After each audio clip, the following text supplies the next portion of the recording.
Alright guys, we are running Jerry Rig University here. We got fuel coming out here. Alright, we're flowing. We got fuel flow. Okay. So we got fuel going here on a switch there. Made the switch. To there. We need to figure out a way to secure these so that the fuel lines don't fly out. Then the ignition switch is this little alligator clip wired up with our coils, and our distributor is stabbed properly. We are getting no fuel leakage up here, so that is a golden shower. And we got a starter down there. We do have an oil pressure gauge fresh out of the package, and we have an exhaust. So I think this is a recipe for success right here. Oh, look at that! Being an engineer. Look at us building stuff. So our goal is to run this engine on the stand. We still need to put oil in it, but we're letting the silicone for the oil pan gasket cure up. We got a hose here for water, which we're going to test out here in a second. I'm going to go get the hose. We're going to run water through it and see how much of a mess we make in the garage, and then decide we have to move all this somewhere so water drains, but we'll figure it out. And then yeah, so we got the battery, fuel pump, ignition. We routed this FC oil cooler line from the front to the back. We drilled a bolt for the oil pressure fitting here so we can run our O'Reilly Auto Parts gauge. And then we have our little Mr. Gasket siphon pump that I use to, because I'm cheap. So instead of going to the gas station and stuff, when the lawnmower runs out of gas, we just take gas out of like a truck, put it in the lawnmower. It's easy that way. Look at this contraption. This is like the thumbnail right here. Just full sketch. So when you flip this switch, it'll crank. Okay. This is good. Squirt some water in me. Okay.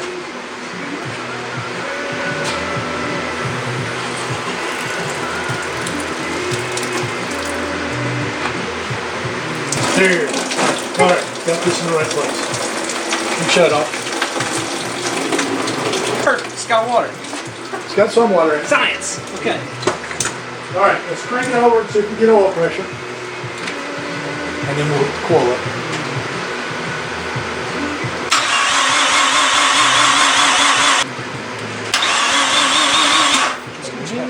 Okay. Let me check lead 2 while I'm at it.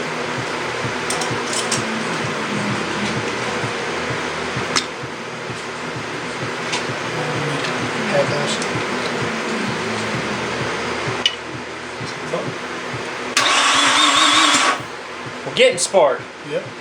Means we're getting somewhere. Spark tester for the win. You're gonna have jumper wires on jumper wires on jumper wires around here.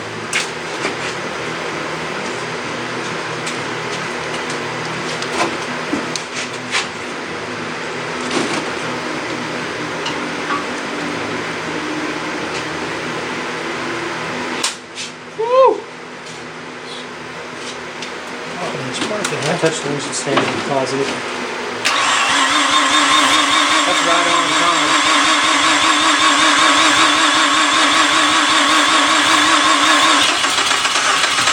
Come on, girl.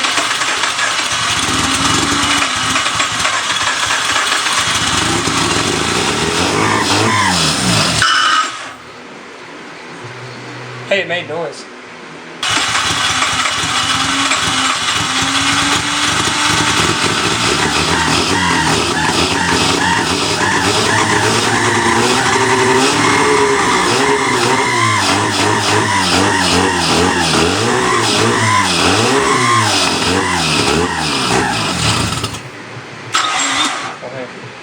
Hey, that's some major vacuum leaks right there. You hear the whistles? Hey, look what we made though. We made it run, and that ain't even out loud. That doesn't sound bad at all. No, that's tolerable. Man. All right, well, welcome to the Smoke Fest. It's not April 20th, but look what we did. Don't worry, we don't have Corona at work tomorrow. We were just smoking. So, it ran. We came, we saw, we conquered. It started. We're probably gonna maybe piddle with it a little bit more just to deal with this little carburetor thing. It was making like 70 psi oil pressure, so that's a win. Yep. The oil pressure gauge is way up. That's awesome. It's not puking oil out the sides of the bottom, but I would like to try to get it to at least like stay running a little bit longer. Yep. Maybe settle in. So we're kind of gonna do some vacuum leak investigating here and see what's up. Let the smoke clear. Hopefully it's not too late. I haven't looked at the clock in a while. What are we leaking out the... Is that fuel? It sure appears. Maybe I ought to turn the fuel pump off. Yep.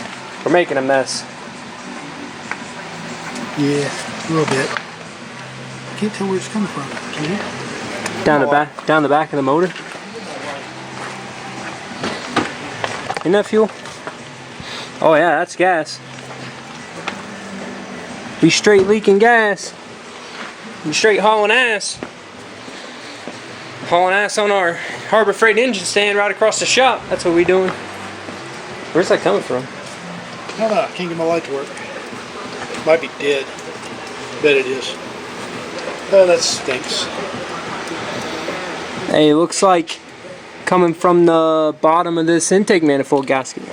So I bet when they heard that pop Earlier. I bet that intake manifold ain't seated. I bet it ain't seated. That's why we got such a whistle. Yeah. It's whistling good. Yeah, we need to take that intake back off and You have that. When I was putting this on, the bolts loose so you can get them all started, and then I just started tightening them all down. And whenever I got to the last one, or the second to last one and tightened it, it like went, made a pop noise, and then the bolt got loose, and then we tightened it back up. So something ain't happy. So I guess we got to deal with that. But normally that big whistle is big vacuum leak. That's like vacuum leak at a big gasket, or if you like leave one of these huge plugs off the back of your engine that you can't see because the lighting's terrible, but that's a leak there. We'll investigate. I will report back. Alright, so kind of making work for ourselves, but not really because it's out of the car. If this was in the car, this would be a major pain in the buttocks. But it's going to be real hard for y'all to see. Maybe you can.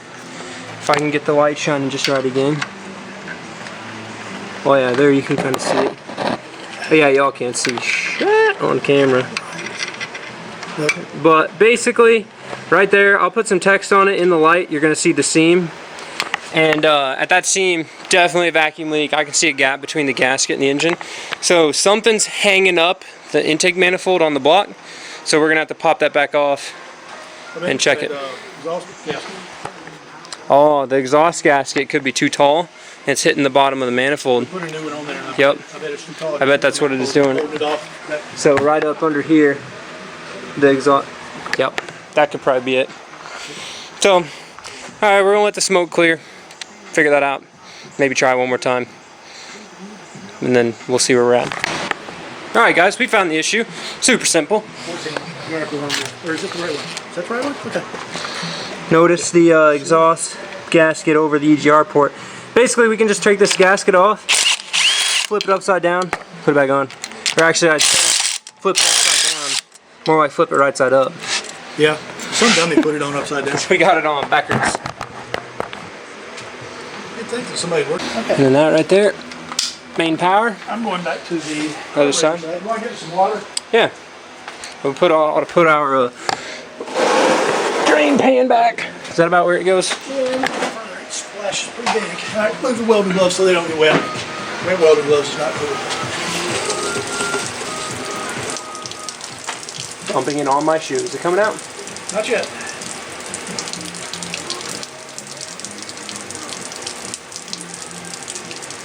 Yeah, it is. All right, we got water. Water. We got water. Let's just keep those coolant seals cool in there. It's mostly full, we'll say. Hitting anything that's going to be moving. Nope. Okay, let's try it. We got oil pressure. Is this good here? Yeah. Oh, yeah. Yep. Look at us. So this is the kill when we want to turn it off. All right. Fuel pump's running? Yep. Okay.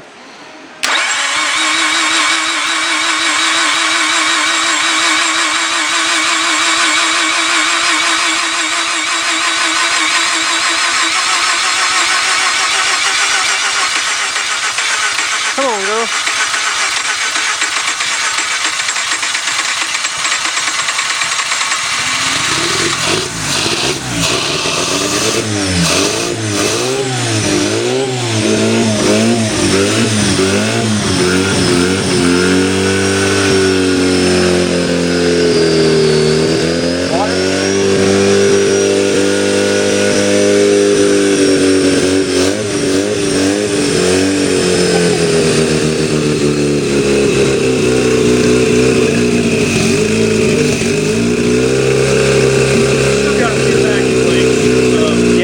Not everything cooked up either, so.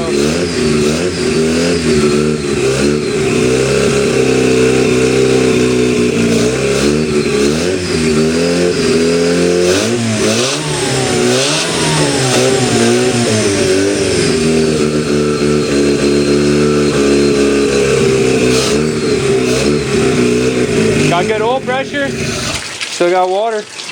Yep. Heck yeah. Woo! Thumbs up. We've done good this time. Alright, so now moving forward, all we got to do, we're going to move this over here in the shop. We're going to let it sit. We're going to see if it leaks any oil, because if it does, I'll fix the leak. And then from there, we'll put it in the car.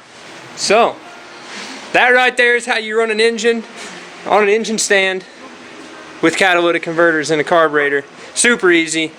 Power for your ignition, power for your fuel pump, turn your starter over. Literally all sketchy jumper wires. Don't trip on it, it might start on fire.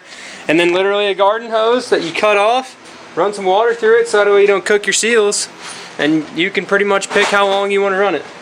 I'd say you wouldn't have to put an oil pressure gauge on it, but we wanted to know we're making good oil pressure. It's 15 bucks at a parts store, just grab one. So with that, thanks for watching. Stay tuned. Subscribe if you want to see some more stuff on the channel. We're going to keep doing cool things. Keep it rad.